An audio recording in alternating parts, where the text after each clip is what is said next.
we also knew that we had an x-intercept of 1. Oh, wait, sorry. That's not it. No, we had no x-intercepts. We realised, didn't we? Or is there a...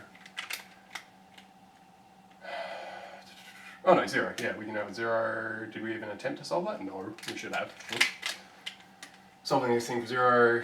So we're putting in when does y equal 0? It's just when x is 0, and there's no other... Nope, just trivial. Okay.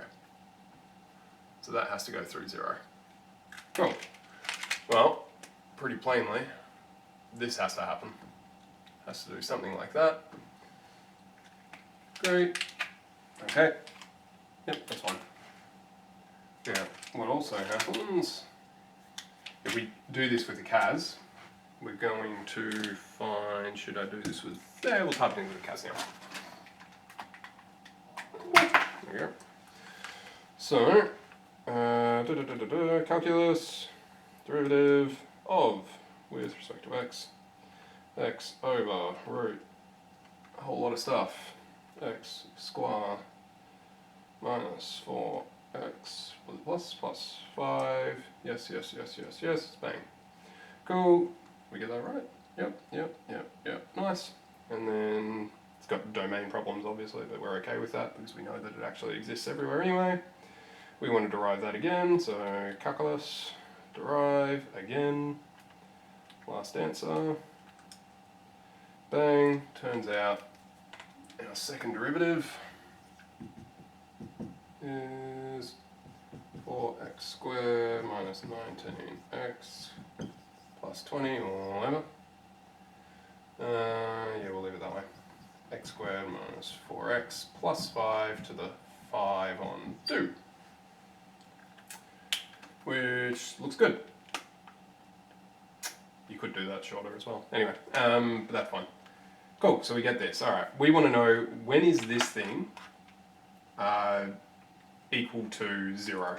So we'll solve that, make it equal to 0. Solve the open, last thing, equals 0 with respect to x, or in terms of x. Cool. Y prime equals 0 at x equals garbage numbers, which will do decimal approximations, because it saves me a bit of time, and 3.175-ish. No, I'll put 39 on it. Why not? Cool! Alright, so we get something like that. Alright. Well, where are these? Oranges. 1.5, well, that's somewhere around here. 3.17, so what's this? This is 2.5, so somewhere after there. So there has to be another one there. Those are the only places. Alright, well we know that concavity goes this way before, actually get rid of that 2, 2's back here somewhere. So that's one point. We don't really need it. It's not doing anything interesting, but put it on there since we've got it. Cool. We know that this is doing concave down here, which means that the second derivative was negative. Okay. Well, here it's 0. Now, we should check if this is now negative or positive for the second derivative, because it's possible it's negative, goes to 0, and then goes to negative again. It doesn't in this case, but we could check that. Instead, we're going to go, oh, this thing is now concave up. But we calculated out before that there's no other turning point. Sorry, no other turning points. So we've got one of them up here at 5 on 2, whatever, garbage number. And we've got the other one at 0, 0. There it is, turning point. Oh, wait, sorry. Oh, I looked at the wrong line. Oh, dear. Oh, no, that was just an x-intercept there. That doesn't do anything interesting. Of course, there's no turning point. We just went through it. Cool, so that's the only turning point we've got, I think. Yep, 5 on 2, that's the only one. Cool, so this thing can't turn over again. So it must be just slowing down, which would imply that there's an asymptote in here. Y equals something. Actually, not necessarily. It could be slowing down progressively, but it could be going off to infinity still. Just like a square root graph, it goes up, it's going up slower and slower and slower. So that doesn't necessarily mean that there's an asymptote. Cool. From the other side, this was concave down, this is an inflection, so this thing must be concave up. But again, for the exact same reasons, we know there's no x-intercept, and we also know that it doesn't turn over, so this thing must be getting slower and slower and slower.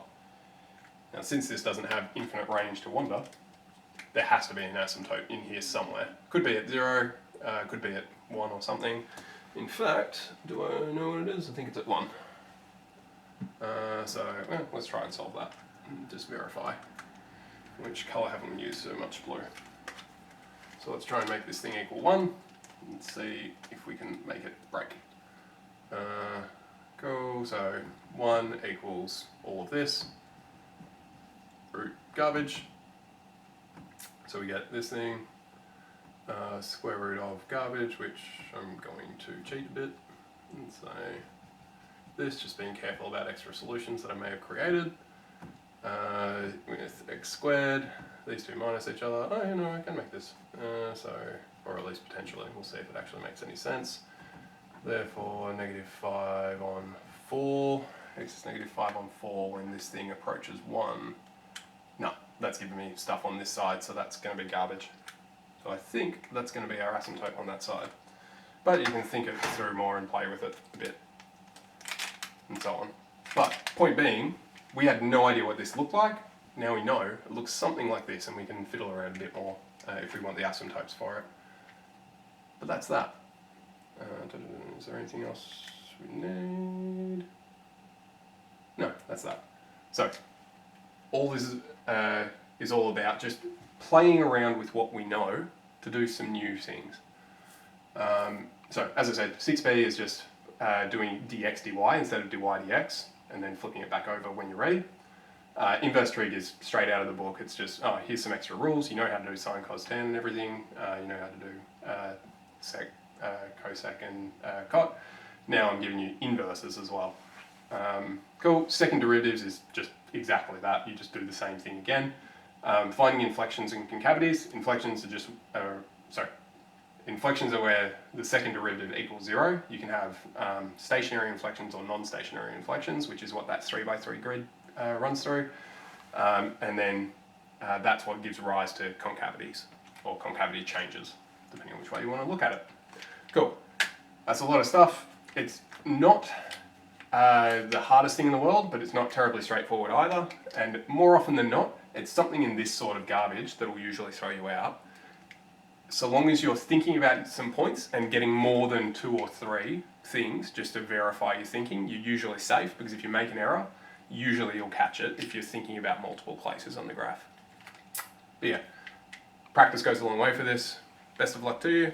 Have fun, and email if you get stuck as always. Cheers.